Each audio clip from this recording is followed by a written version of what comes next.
briefing by the chair of the PIC board, Dr. Roel Koza, who will address you. Present with him are some other members of the PIC board, including the CEO, Mr. Abel Sitole. So without any further delays, Chairperson, I hand over to you. Thank you very much.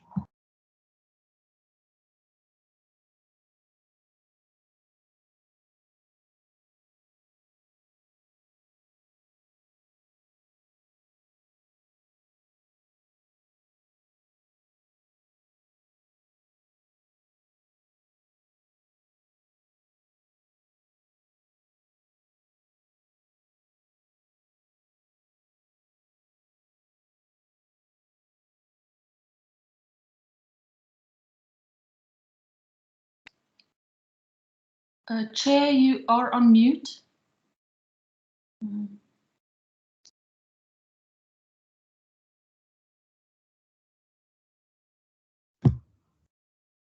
Was the mute? Yeah, there you are. Can you hear him? Colleagues, I believe you can hear me. I just wanted to add my apology to the late start. We had problems with the power supply initially, and then a few glitches technologically. We apologize for that profusely.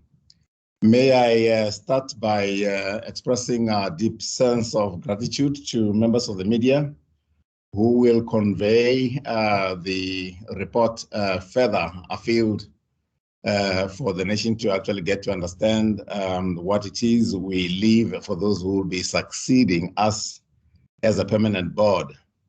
You will recall that we were appointed 27 months ago, and we will actually be exiting, in essence, on Sunday, the 31st of October. In reporting to you, I will cover a number of aspects. I'll start with an overview and then move on to aspects that served to strengthen governance, and move on to strengthen investment processes, because that's one of the areas that things fell between the cracks, and proceed to cover critical aspects that are still outstanding that whoever our successors are going to be will have to take over from, and proceed to cover improvements of risk management, governance, and internal controls. And finally, you will recall that at the time of our coming in as the interim board, the Party Commission was in the throes of finalizing the work that they were commissioned to do by the president. So the interim board of the Public Investment Corporation, otherwise referred to as the PIC, today concluded the last meeting to mark the end of its tenure. We, in this regard, actually compiled a 58-page report that is covering in relative detail what we were able to deliver on in terms of what we were actually engaged to do. That report would be available to those who will be succeeding us so that they know exactly what was done and where they actually take over from. In terms of the PIC Amendment Act, number 14 of 2019, the Minister of Finance as a shareholder representative will appoint a new board in due course.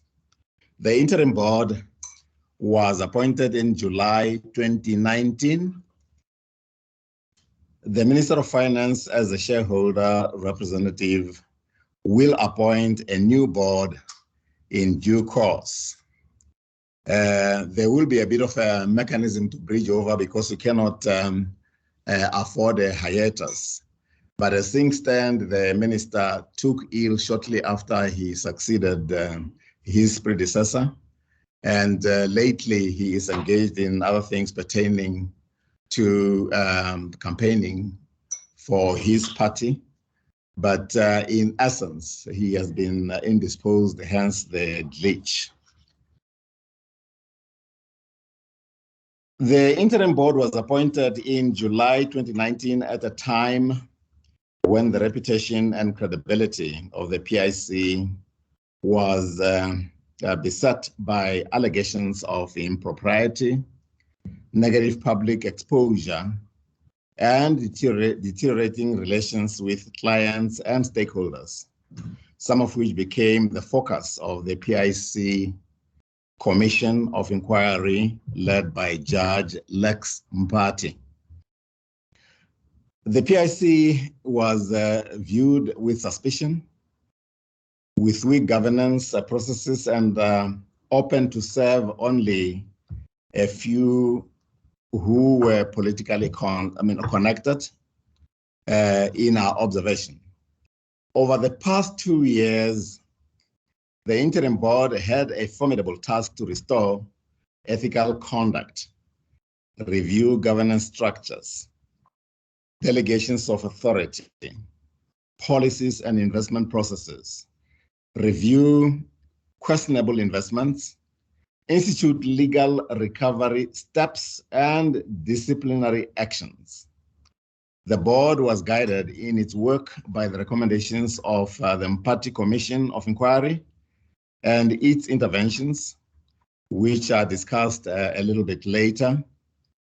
It sought to directly address improprieties, lapses in governance, and deficiencies in the PIC's operational structure as identified by the Commission.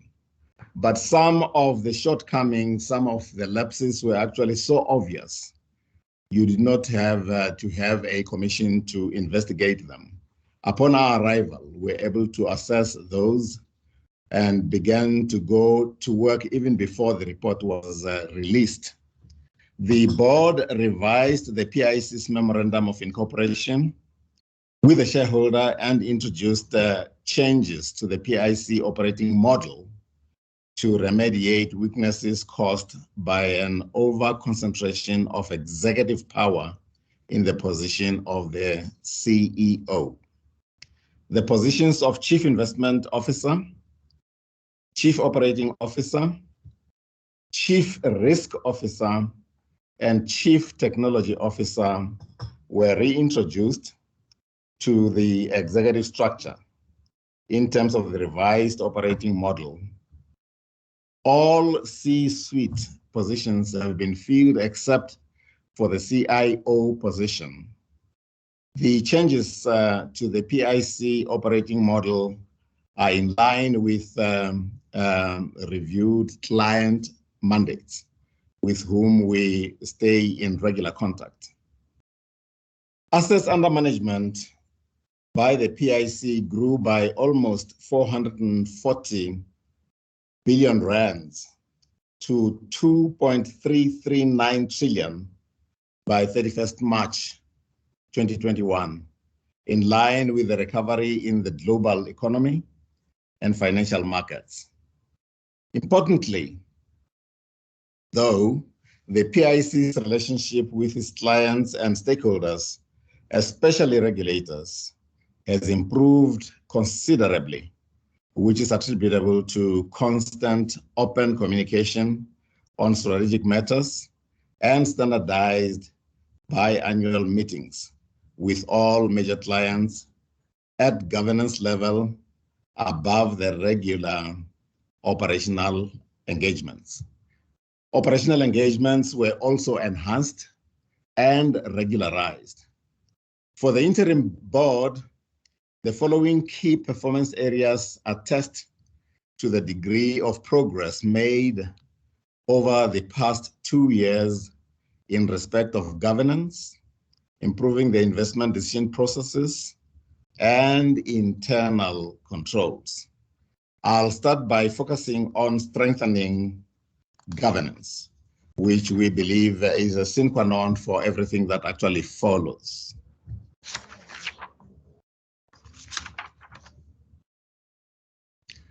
Some 80 internal policies and procedures are being reviewed, with 90% of proposed changes having been approved in this regard.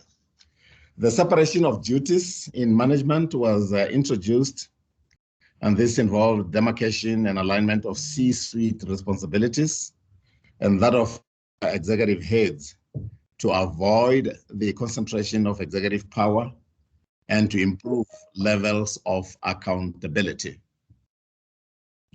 The Social and Ethics Committee's function was enhanced to include monitoring the implementation of enterprise-wide transformation in 2019. The ICC was renamed as SETCO, which stands for Social, Ethics, and Transformation Committee. And the terms of reference of the committee were reviewed to include the monitoring of transformation. There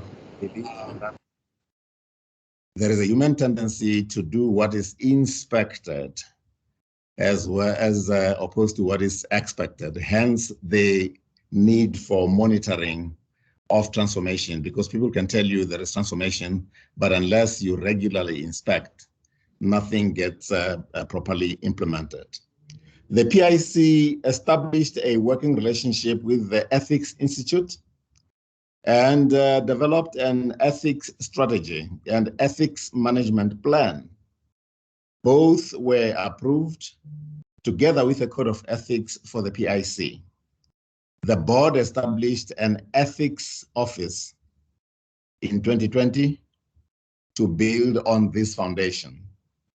A new investigation model was approved, in terms of which internal audit ensures that all whistleblowers reports are investigated independently. May I now turn my attention to strengthening investment processes. Investment processes are now overseen and implemented by the acting CIO, whilst investment operations are overseen and implemented by the COO. Overall operations are overseen and implemented by the CEO. The anomalous reporting structure between the Portfolio Management Committee, PMC, and Executive Committee, EXCO, on investment decisions has been eradicated to ensure independent oversight, risk evaluation, and accountability. The PMC now reports to the Investment Committee, a subcommittee of the board. The Investment Committee now comprises of 2 committees for listed and unlisted investments to specifically address long delays in the unlisted investment selection process. Independent experts have been appointed to the Investment Committee to assist that committee on technical matters and to strengthen dialogue around the incorporation of the environmental, social, and governance principles into investment processes. The inefficient substructure of different fund investment panels, FIPS, has been collapsed into a single separate investment committee for all unlisted investments. A turnaround business unit was established for all unlisted investments to provide strategic focus on distressed investments. A perception existed previously that no investment proposal would be accepted unless it came through specific gatekeepers with the PIC. Any investment proposal can be submitted via the PIC website, and all investment proposals follow approved processes and are decided by established governance structures.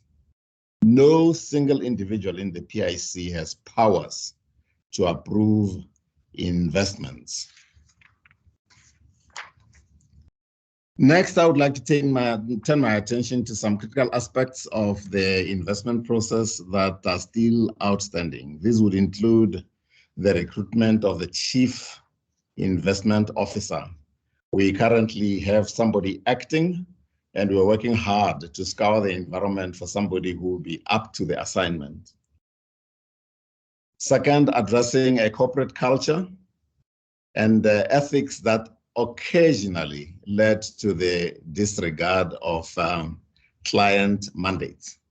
This is very much work in progress, but it is never outside of our purview of focus and implementation. Third, automating key aspects of the investment process. These deliverables require the leadership of a Chief Investment Officer to ensure full implementation. This actually enjoins us to be a lot more, to take a very, very urgent view with regards to actually filling that position. And we are not sitting on our laurels where that challenge is concerned. Next, I would like to focus briefly on improvement of risk management, governance, and internal control. We consider this to be of crucial importance. In a modern, complex environment, unless you can manage risk appropriately and with the necessary rigor, you are not, in fact, managing. Progress was made to improve risk management, governance, and the internal control environment. The audit and risk functions were separated to enhance efficiency. There are now two committees, an audit committee and a risk committee, functioning not in silos, but functioning pretty much autonomously. The terms of reference of both committees were approved and a new chief risk officer appointed. An external service provider was appointed to assist the PIC with a risk management improvement framework. Improving risk management processes to assess investment risks and implementation of the recommendations by the service provider is ongoing. The board added the following risks to the risk mix that must be monitored closely. Bribery and corruption, which actually plagued this organization for a number of years prior to the appointment of this board.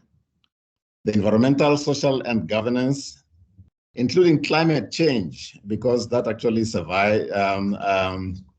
ensures the survival of the planet, and it cannot be taken very lightly, and ethics. The policy on politically exposed persons was reviewed and amended. The PIC has adopted a more stringent and rigorous approach than what is prescribed by the Financial Intelligence Center Act. No distinction is made between the treatment of foreign and domestic politically exposed persons, and investments that are likely to expose the PIC to reputational risk are referred by the investment committee to the SETCO, which is the Social Ethics and Transformation Committee, and or the board for further scrutiny. So there are even checks and balances introduced. The annual valuations of unlisted investments, which were previously submitted by external evaluators to management, are now presented by external evaluators directly to the audit committee to ensure independent review outside of management. The audit committee then recommends external valuations to the PIC's clients. The Finance and Valuations Committee that previously reported to EXCO now reports to the Audit Committee. May I now turn my attention to recommendations by the Mpati Commission and where we find ourselves at this stage. The board has been resolute in implementing the Commission's recommendations and to act decisively against parties identified in the report.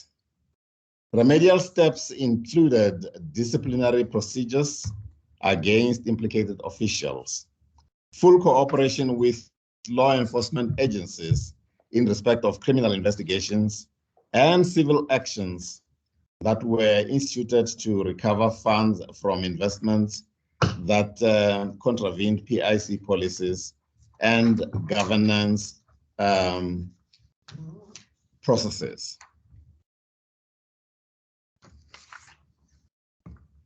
The work of our implementing on Mpati had to be strengthened and buttressed by the appointment of an advisory panel that monitored our implementation to make sure that what we said we implemented was in fact implemented.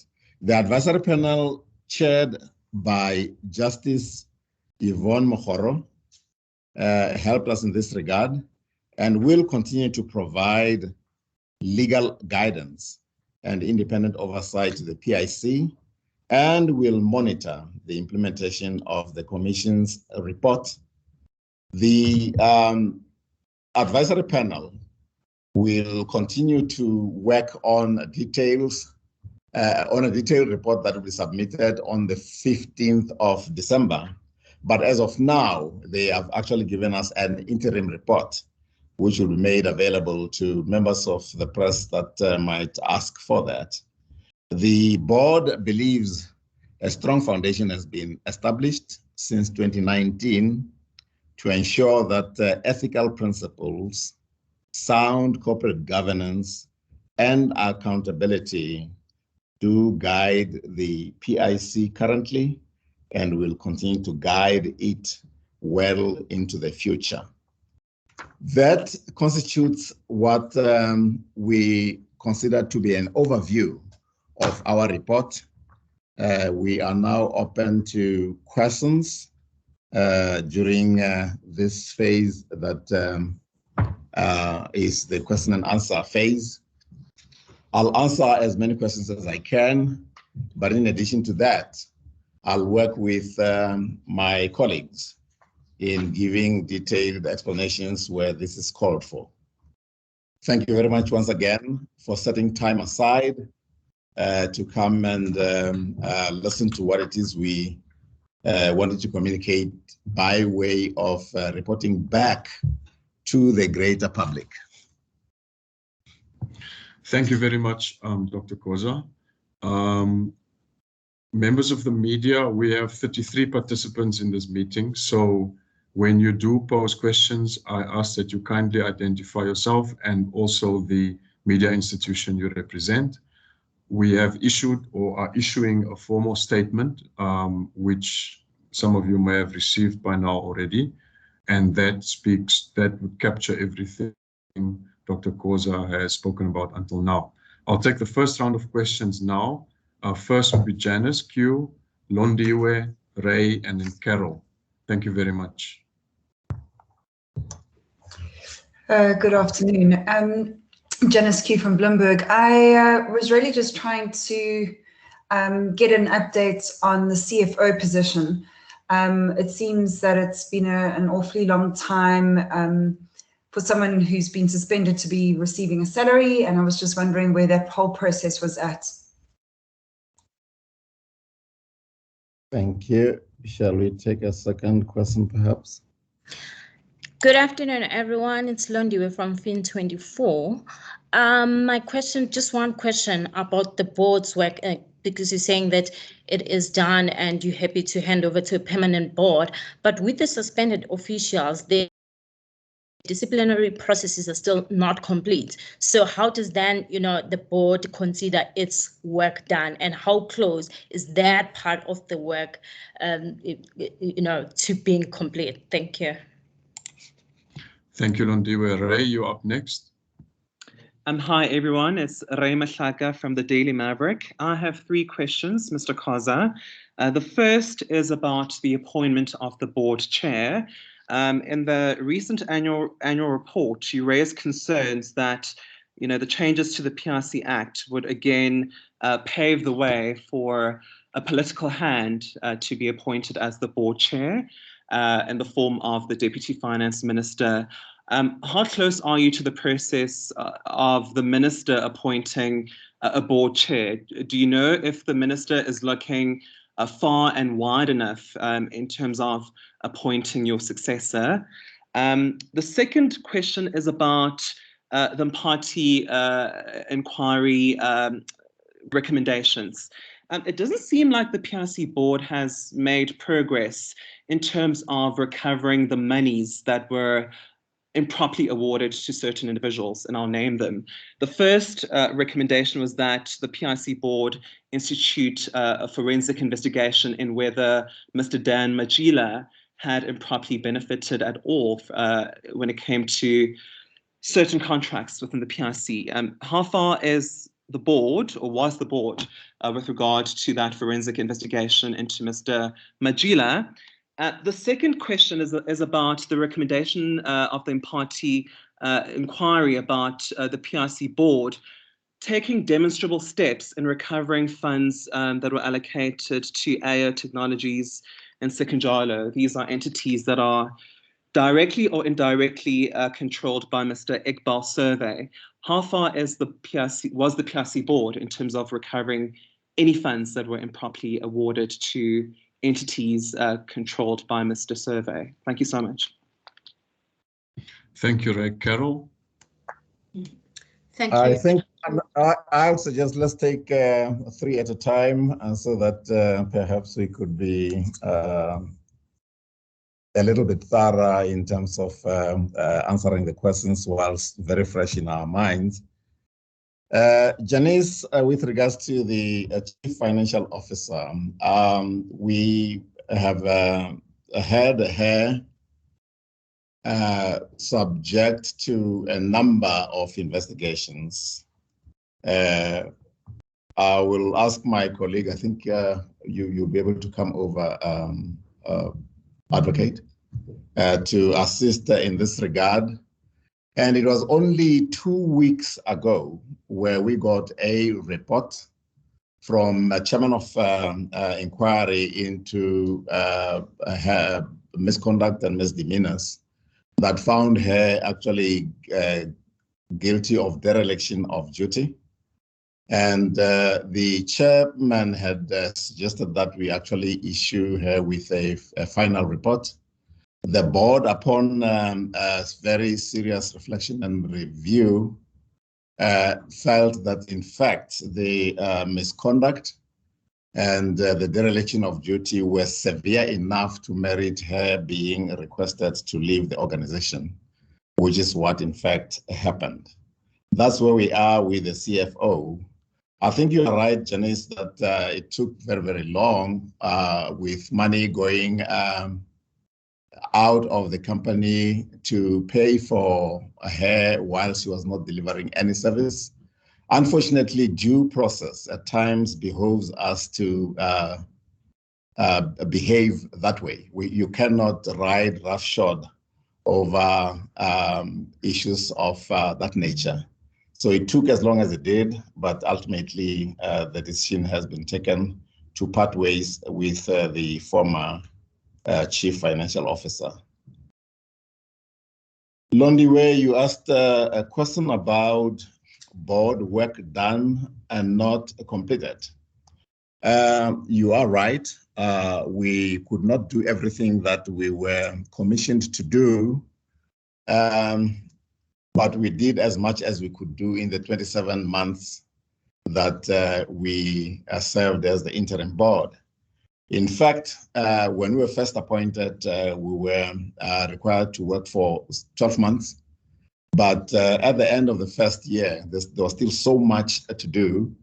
And our tenure was extended by 15 months. So all in all, 27 months. We want to believe that what we're able to do is contained in relative detail in our handover report. And this will be actually handed over to whoever succeeds us. In addition to that, the 10 board members who are going to be appointed to succeed us, you will recall the board will be chaired by the Deputy Minister of Finance or anybody from the economic cluster, 3 from organized labor, 3 from the GEPF, 1 from finance and treasury. But luckily, for continuity, 2 will be appointed from the current board, we want to believe, essentially people from the private sector. Ray, you asked a question about the appointment of the board chair and how far we are in getting that done. I indicated that the minister is indisposed, and as a result, work cannot proceed as it should there. It has been slowed down. But we want to believe that the finance and treasury understand the urgency of having no real hiatus between our exiting and the new board coming in. And they'll treat that with the urgency that it deserves. I cannot give you timelines as it were where that is concerned. The next relates to recovery of monies. I'll ask my colleague, Advocate Daba, to help me in this regard. But suffice it to say that there are several investigations, forensic investigations, including one investigating that particular challenge out in the field.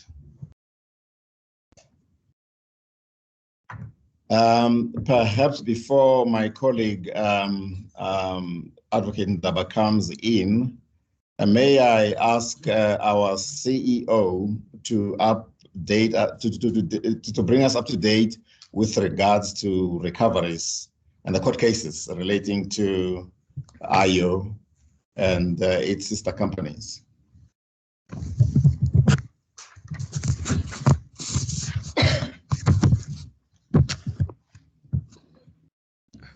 Thank you very much, Chair. The issue that two matters were raised by Ray with regard to recoveries of monies. The one was where we are in terms of instigating forensic investigations on a particular number of individuals. And then, of course, more specifically about the recovery of money from a specific investment, which is IO. With regards to the forensic investigations, I can confirm that the board has instituted forensic investigations on all the matters that the commission had made recommendations for those investigations to be instituted. Of course, investigations cannot, in a sense, be targeted to a specific time. They will take their time. So the board, having instituted, has very little control on how long those investigations take, save to say that all investigations are currently underway as we speak. With regard to the IO matter, in terms of recoveries of monies, again, one needs to remember that the recommendation is to follow processes to recover. There's no easy way to simply going and getting the money. What the board has done was to institute appropriate review processes in the courts for the decisions that were taken to make those investments to be reviewed, and those are subject to those court processes. So to say that the board might have delayed the recovery is not a true reflection. The proper way to actually consider what the board has done is whether action to actually recover those money has been started, and then to allow the legal processes that are required to recover those monies to take their course. And again, we can confirm that that has been done by the current board. Thank you very much.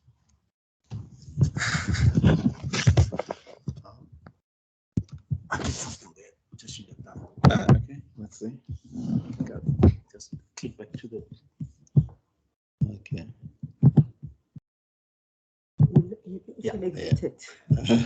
Okay. Advocate Makubalo, I think we actually took some of the words out of your mouth. We did check. Okay, we'll tackle the forthcoming together. Sorry about that.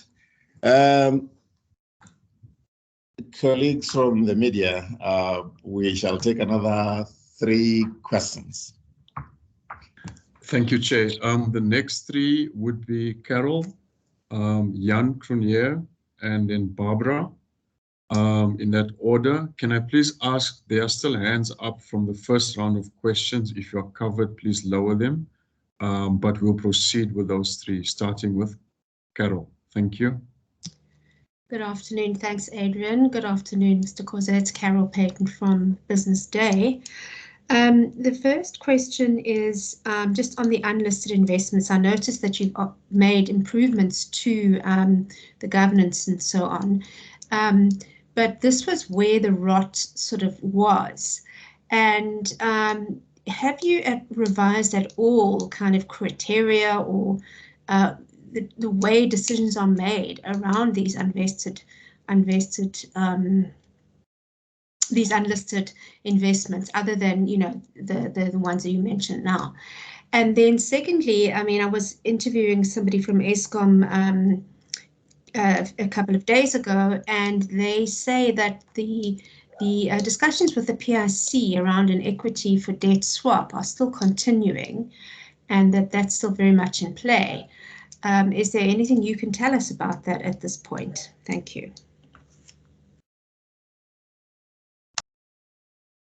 Thank you, Carol. Jan? Thank you.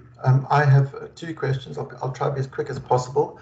Firstly, Jan Cronier from Fin24.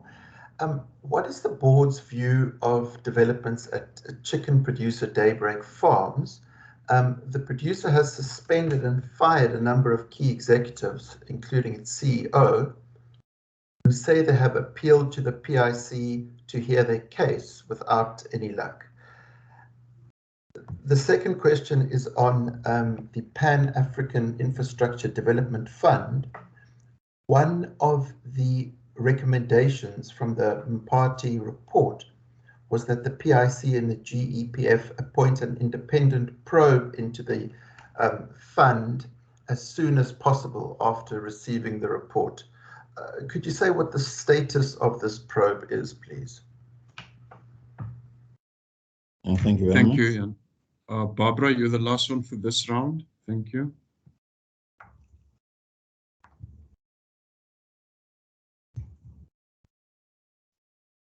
Barbara.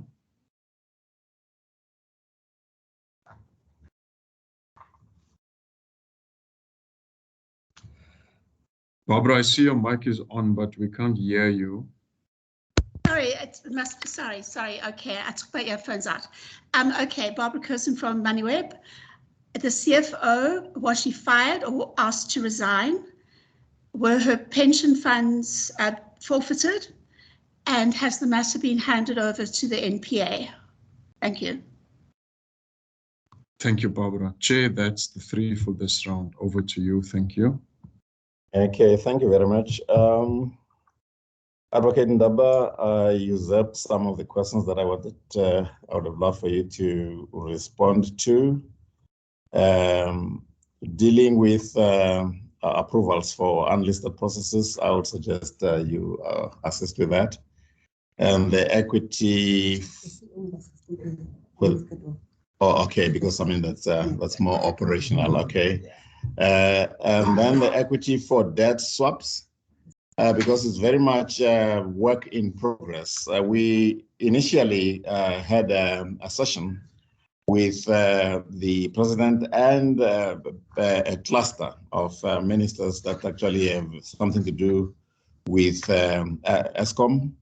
It's work in progress. I would like for the Chief Executive Officer to answer that and I might actually fill in if there are any gaps. Daybreak is also very operational, and I would like for the CEO also to comment on that as to where we are as of now. The Pan-African Development Fund would probably deal with that, but perhaps the CEO can touch on that before I come in. The question by Barbara relating to whether or not the former chief financial officer was fired or asked to resign. I think there are subtle nuances where those are concerned. I'll ask Advocate Ndaba to help tackle that.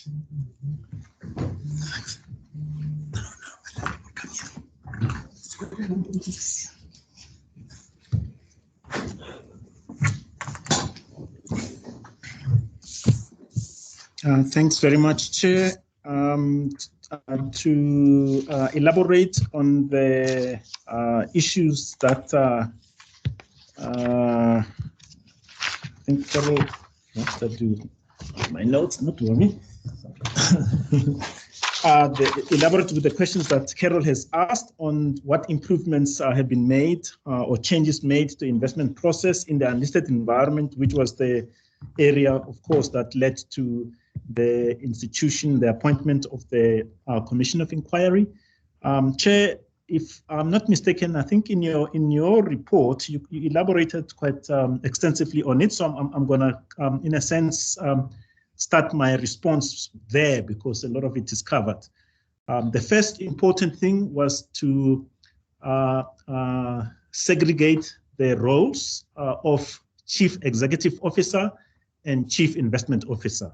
Now that was quite important from a decision-making process because a lot of the kind of challenges that were identified by the Mpati Commission spoke to areas where the CEO might have not followed due process or circumvented established processes within the organization. So ensuring that the roles of CEO and CIO were separated to ensure that the decision-making process did not actually reside in one person was actually quite significant. It might sound like a very small thing, but it actually sets the tone on how investments are made across the board, but more specifically in the key area of investment. As you indicated, Chair, the Portfolio Management Committee was almost made to be standalone in that it was no longer part of the executive, nor does it report to the executive.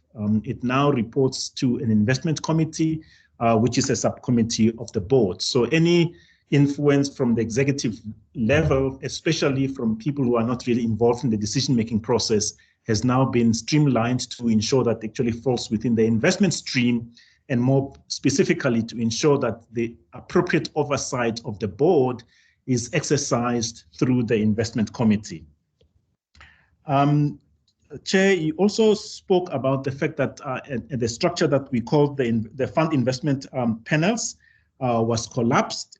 And again, that was to ensure that a separate investment process through the investment committee is actually instituted, again, to have strengthened oversight of the unlisted environment. The other thing that the board did was to ensure that the investment committee did not have total oversight on all investments, that the investment committee was split into two, with a specific focus on listed investments and a specific focus on the unlisted investment, to ensure that there is specific attention, almost like a microscopic attention that is actually focused on the unlisted investment, so that the investment committee did not have to conflate the matters that speak to the listed part of the portfolio, but to ensure that it actually segregates attention to the unlisted environment specifically.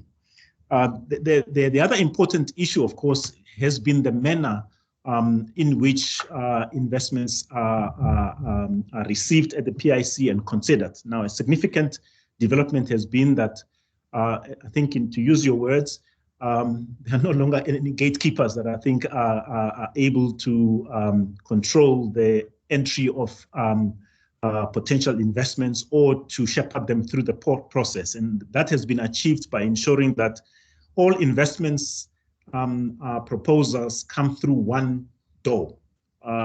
Although, of course, people can try to access the PIC through multiple channels and nothing stops them from doing so, the main entry point is the website where proposals can be submitted and they get into a queue.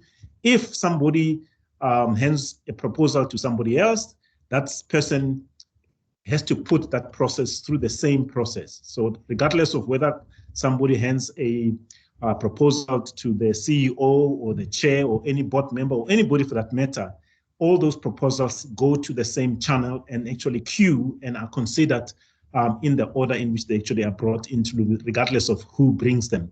And that process of actually assessing the initial entry of proposals is reviewed by a group of people. So it's not a person deciding on those. And then they get taken through the appropriate approval structure, starting with management's assessment of the viability of those entities and taking through the process until they actually are overseen by the investment committee. And to the extent that the size of those transactions might be beyond delegation of the investment committee, some of them would actually find themselves to be considered by the board at the board forum. So those, I think, are some of the really significant changes that have been made in the unlisted environment. Then there was a question on, if you want, Chet, must I deal with the question around the debt to equity swap in the discussions with Eskom? Of course, we cannot comment on what Eskom says in our engagements with them. But of course, it is important to appreciate that Eskom is a major investment opportunity for the PIC and its clients. We have over 80 billion invested in Eskom, so we have regular engagements with Eskom on a variety of matters, including current investments on the one side, and on the other, Eskom, of course, underpins pretty much the rest of the PIC portfolio. So we have a very specific interest in the viability of Eskom, and we continue to engage with Eskom to understand where they are at in terms of running the organization in a manner that supports the investments that we've made and also their support to the overall investments of the country. I mean, even for us as individuals, if one wants to put it that way. So our engagement with Eskom are constant and ongoing. Of course, we talk to them about a variety of topics, amongst which is how to deal with the challenges that they find themselves in, especially as it concerns their finances, the current debt exposure that they have, and how that can be crippling both to their ability to meet their obligations to us and other investors in our current investments, and their future ability to impact on the rest of our investments. So we actively engage in conversations with them around how they can deal with some of the challenges that they have. And talking about potential solutions is part of those discussions. To the extent that they focus only on one solution that they consider possible as quite key in our conversation, I think that we leave to them. But it's not true that we basically are focusing in our conversations with them on a debt to equity swap. What we are trying to assist with is a broader solution to the challenges that they're facing, to the extent that we are able to do so. And I'm sure that is not unique to the PIC.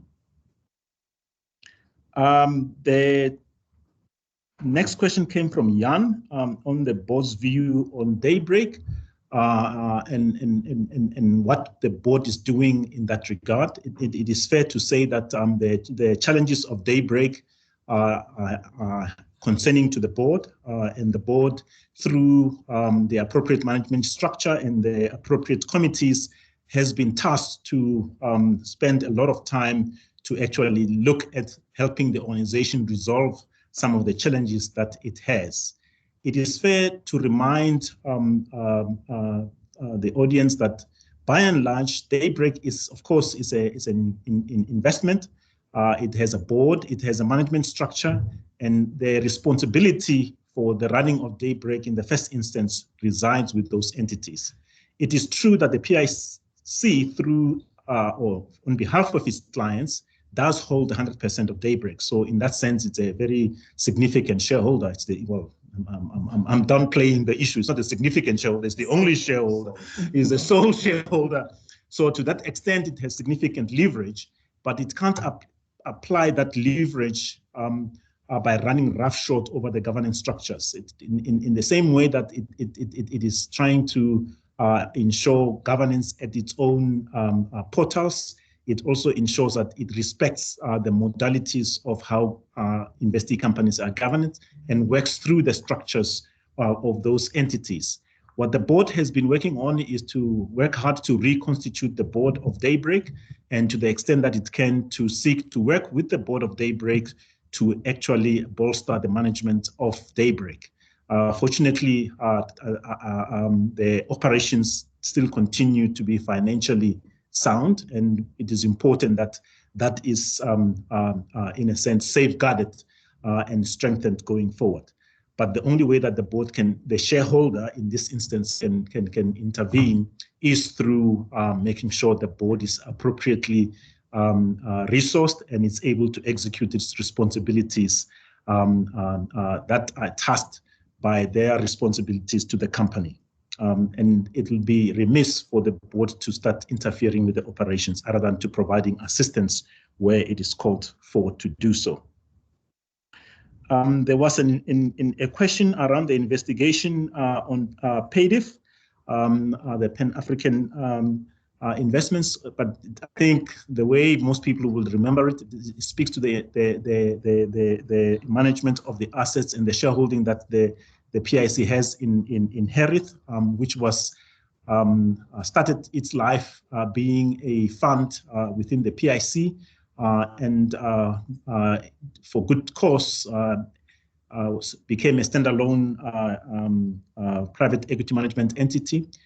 The investigation that was recommended by the Commission is underway, has been instituted, and I think that will take its course and lead to whatever conclusions that it will lead to.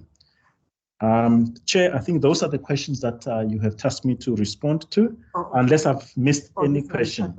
I think the other one is for advocate. Yeah.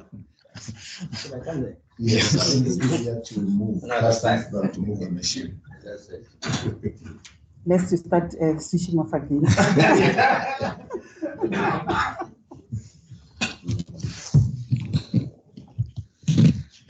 Thank you, Chair, and good evening, colleagues. The question that I'm going to deal with came from Barbara from MoneyWeb. It's threefold. She asked whether the CFO was fired or she resigned, on whether her pension funds have been docked, and the third one, whether her matters have been referred to the NPA.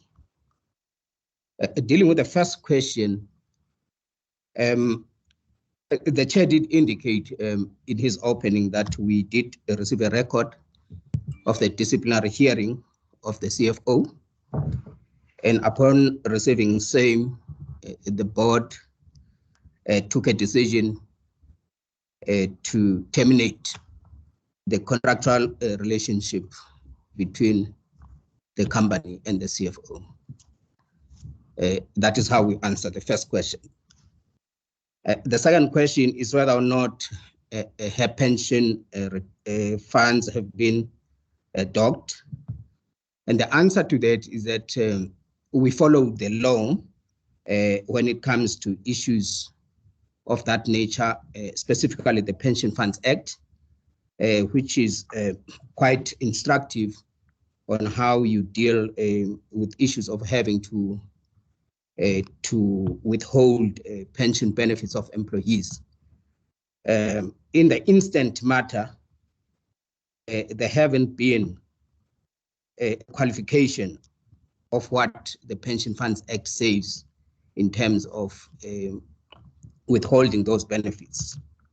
The Act says there has to be a court order, or the employee should have signed an acknowledgement of debt.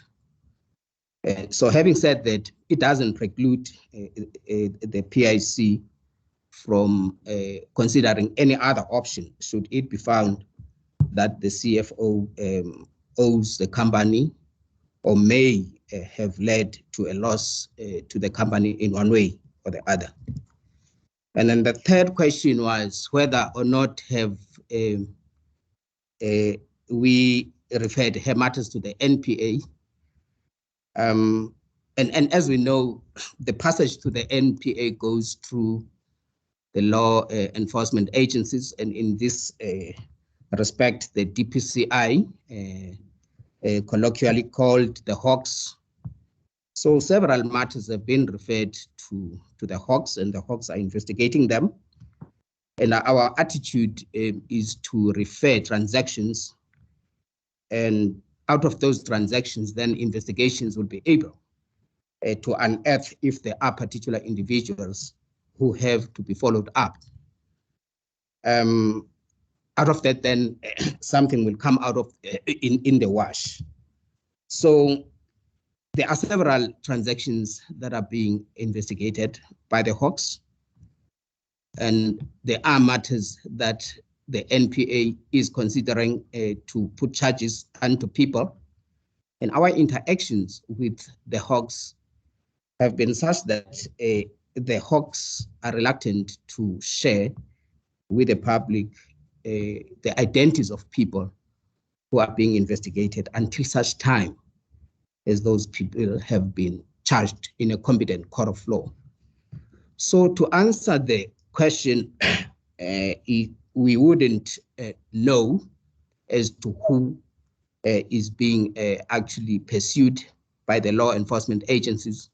But what we can surely tell you is that all the transactions from the Party Commission and those transactions that the board felt have to be referred to the law enforcement agencies have been forwarded to them. Thank you.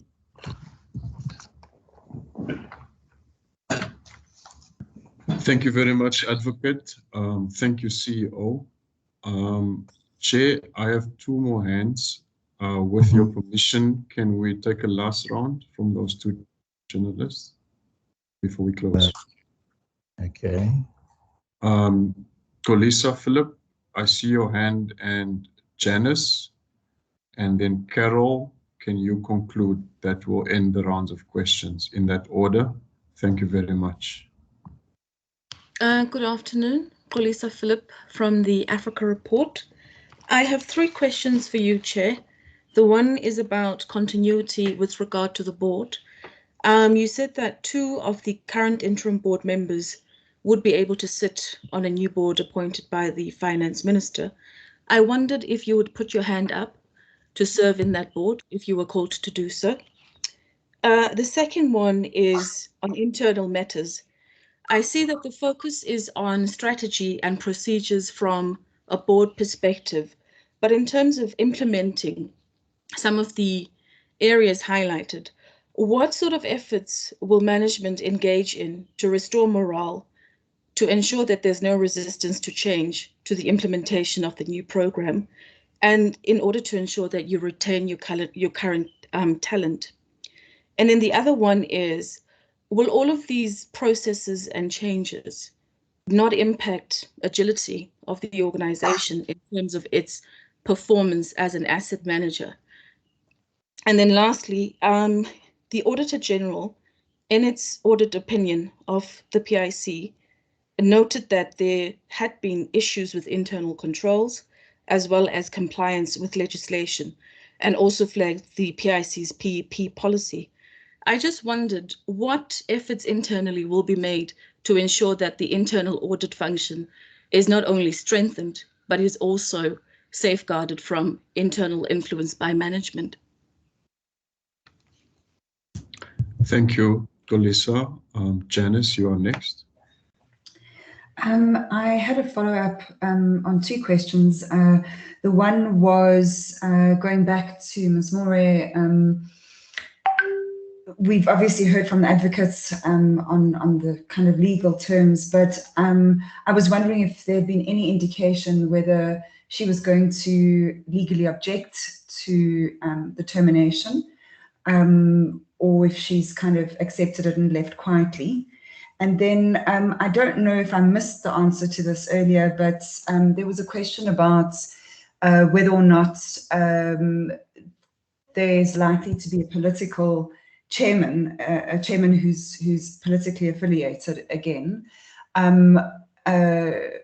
Dr. Khoza, I remember when you came in 2 years ago, you said a statement about, you know, around the fact that you didn't ever see a need for that again, and you thought it would be preferable not to. And I was just wondering if we might revert back to those days. Okay. Thank you, Janice. Carol? Thank you. Thanks, Adrian. Just a short, quick question. The announcement from Harith that it would invest in SAA, or that it would, it would invest in SAA and become the majority shareholder. Because the PIC still owns 30% of Harith, is there a way that Harith can make this investment in SAA without the PIC being exposed to that investment? Thank you. Thank you, Carol. Thank you, Chair. Over to you.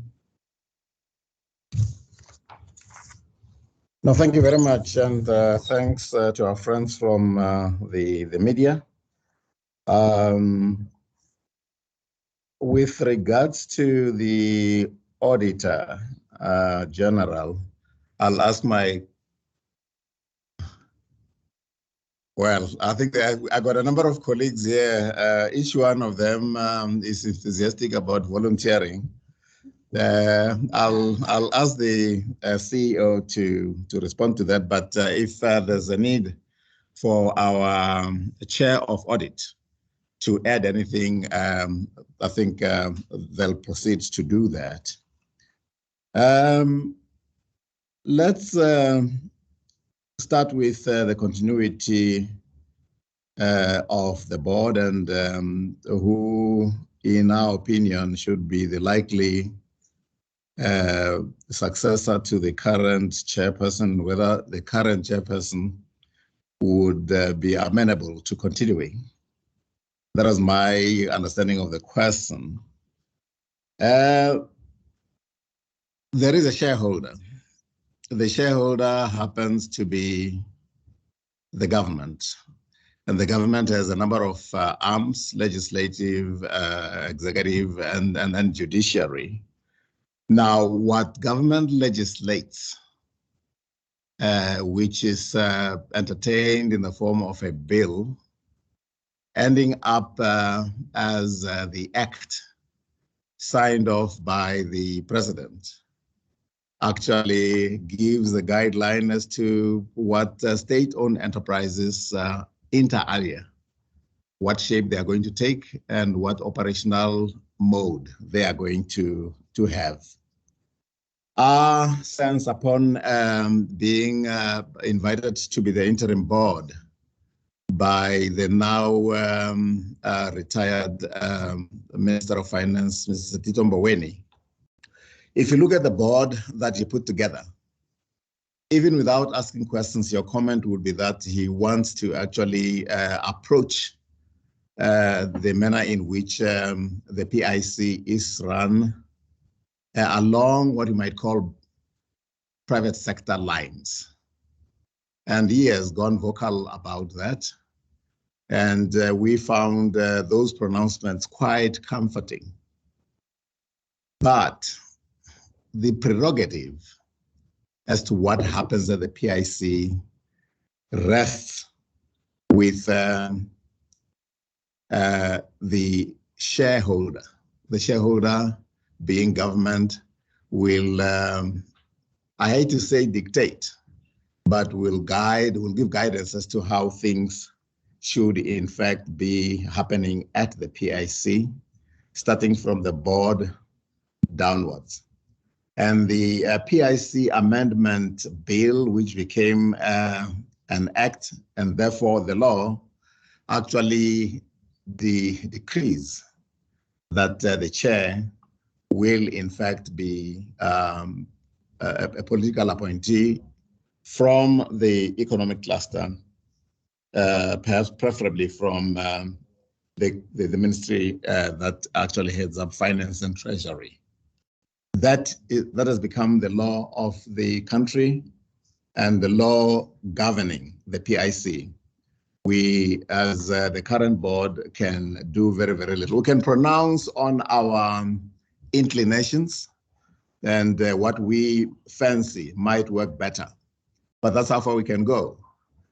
We, as the current board and as individuals in the board, are not without opinions, but our opinions actually count for very, very little, given that we now have an act in place. I think our expectation is that it should be the guidelines should be allowed to actually pan out, and hopefully they'll work optimally. But you also, Kolisa, you asked a pointed question. Am I going to make myself available?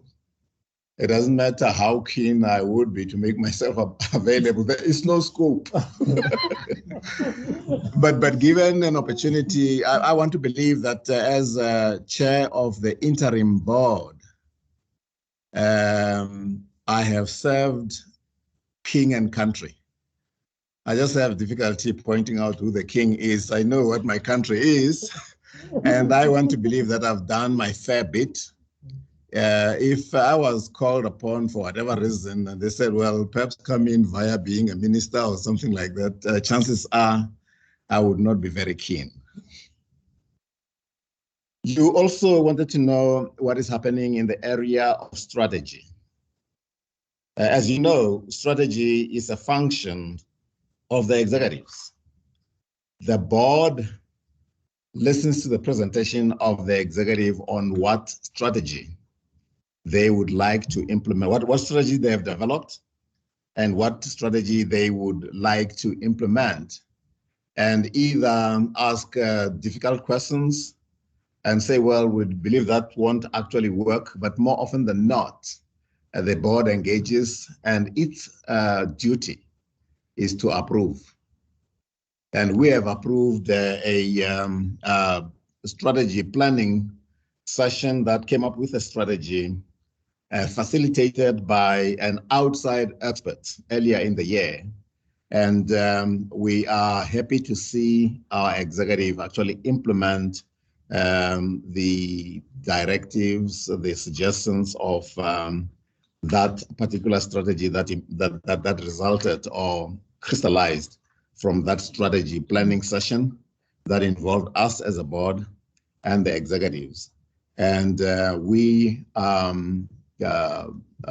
approving the strategy with certain comments.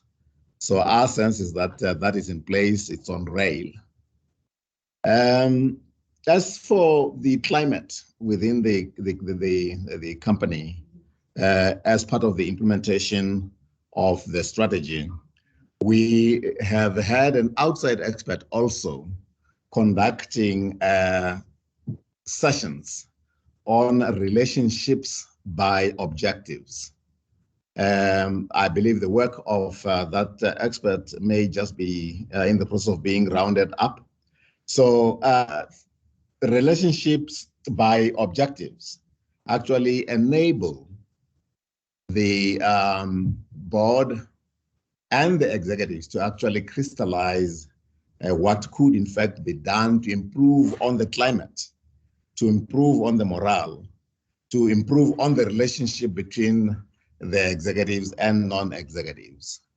So that's more or less where we are with regards to questions raised by Kolisa. I will ask our CEO to respond to the question about audit, and if need be, Futi might actually add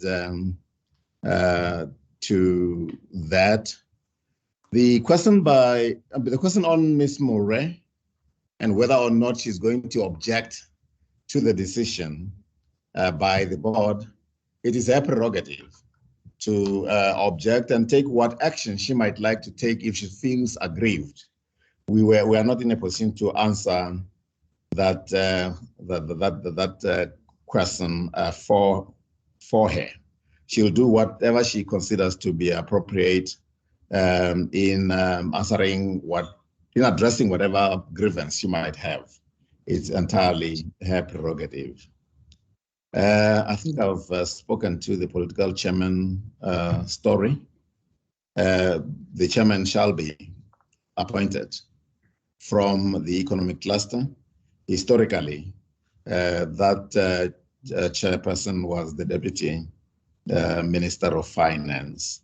I will, with regards to the question by Carol on investing in SAA and the implications of our having a negative control, given that we have 30% in there, I think I should ask the CEO to respond to that.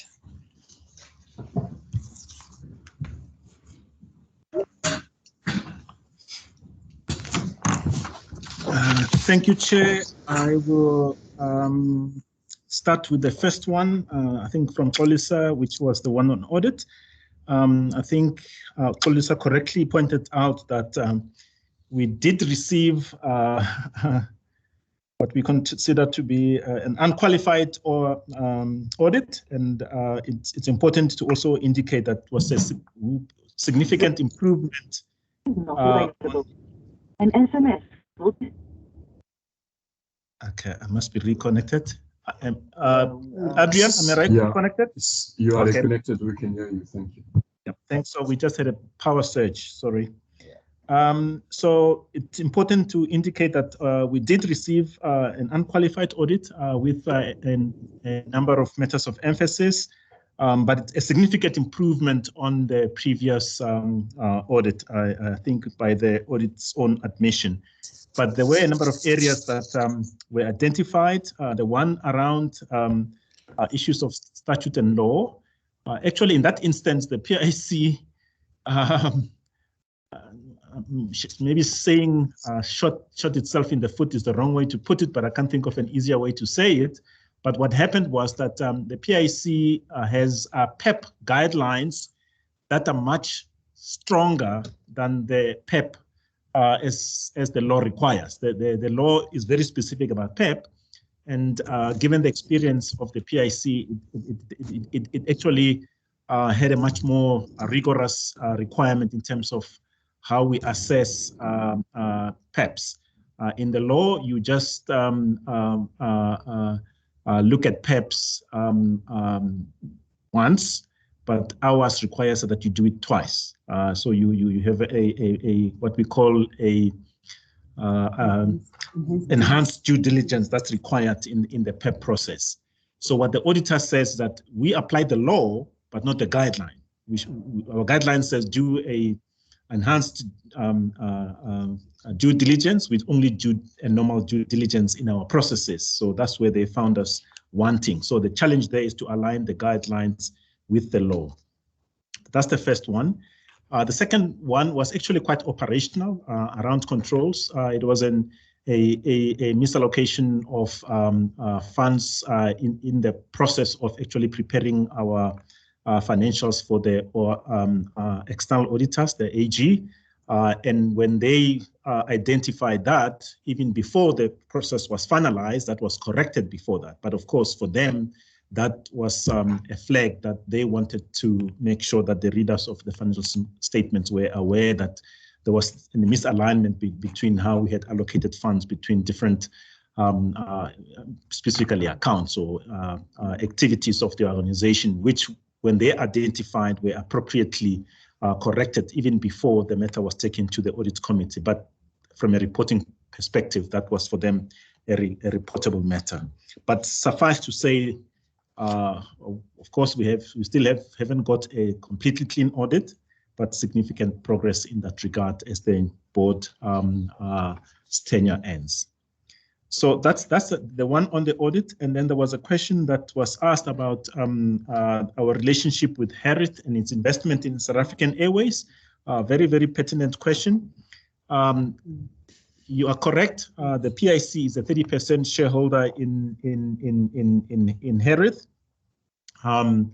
And as we shared at the time when the initial interest that Harriet had expressed in South African Airways, we were taken by surprise in the sense that Harriet had not done what was expected, which is to actually alert a significant shareholder, the PIC, of its intentions to actually participate in the transaction.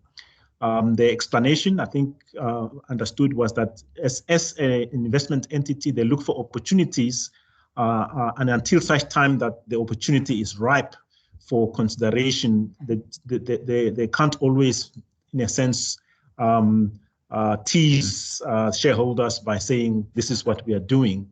But in this instance, the announcement were made when things like due diligence had not been completed yet. And their view was that, yes, to the extent that they will proceed with such investment, it will be imperative for them to seek the approval of all shareholders, including the PIC. But at this point in time, those decisions had not yet been made, and hence they might have fallen short of actually reporting the matter to the shareholders. But it is a matter that is still currently under consideration. But your more specific question was, will the PIC not be affected by such investment? And the answer is, given the fact that it's a 30% shareholder, it actually would be impacted, and hence the conversations that have been had around the lapse in their, in a sense, not making sure that a significant shareholder was aware of their activities in this regard. There was a question around what other processes is management doing? Around how we are implementing the strategy. I think the board, of course, has been hard at work to work with management over the last 27 months to deal with a whole range of matters, as the chair has shared around the progress of what has been achieved, and a lot has been achieved. And I think that sometimes the view is that, well, there are processes that are still ongoing. They are ongoing by the nature of those processes, not because of the lack of attention to those matters by the board. It's just that there are processes that have to be followed, and they go beyond the kind of time that this board has, and some of them might even outlast any new board, depending on how long they take. So the significant progress that has been made I think is something that we as management appreciate a great deal.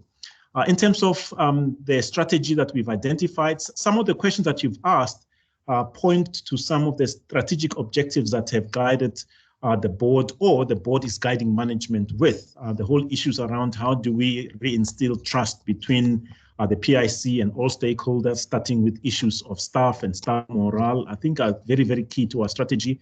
But suffice to say that for all the strategic objectives that have been identified, management has provided the board with action plans with specific champions that have been appointed for each of the actions that needs to be implemented to achieve those objectives, and target timeframes and target dates. Milestones have been agreed with the board to ensure that the strategic objectives are not just objectives at the strategic level, but that they are operationalized. Thank you, Chair.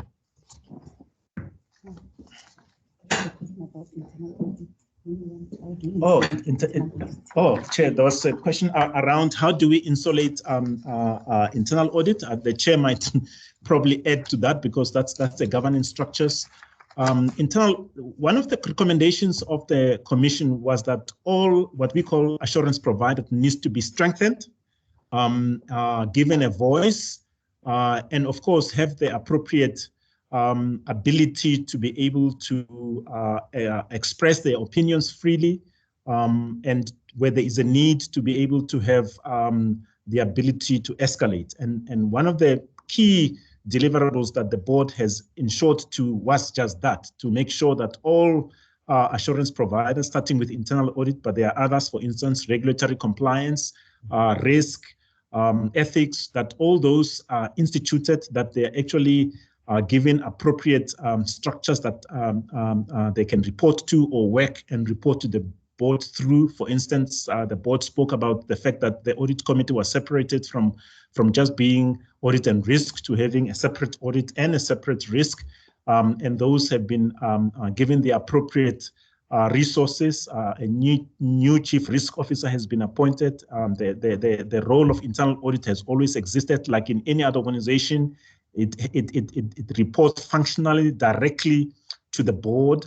To the extent that it has any administrative engagement with the organization, that is purely for administrative purposes, but its reporting lines is directly to the board via the audit committee. That ensures that, of course, it has a direct line of communication with the board that management cannot interfere with. The establishment of the Office of the Ethics Officer, again, with a direct responsibility to the Social and Ethics and Transformation Committee, although, of course, part of the executive management structure, but with the oversight of SETCO to ensure that, again, the work of that office is not interfered in by management. Of course, it has to work with management for implementation of the ethos in the organization. And last but not least, of course, is legal. Again, the significant thing that has been was to build a robust standalone legal office at the PIC. And again, with the ability to work through the appropriate governance structures to report to the board. Thanks very much.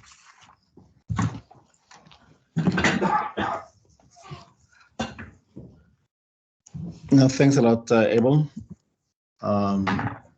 We stand to be guided by our communications colleagues.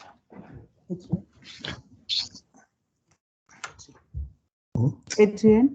Thank you. Thank you, Chair. I think we've exhausted all the questions, and we can close the proceedings now. To members of the media, thank you very much for joining this virtual briefing. We can now close the business of this part of the day. Thank you very much. Very much, and once let me add our gratitude, our deep sense of gratitude to members of the media for obliging when we invited you to share some of what we considered to have been our deliverables. You disseminate the information much further afield, and only you can do that. We are very, very grateful for the function that you perform in that regard. Once again, our apologies for some of the glitches that we experienced at the beginning. But be that as it may, I think we can consider the work of the afternoon done. Much appreciated. Thank you.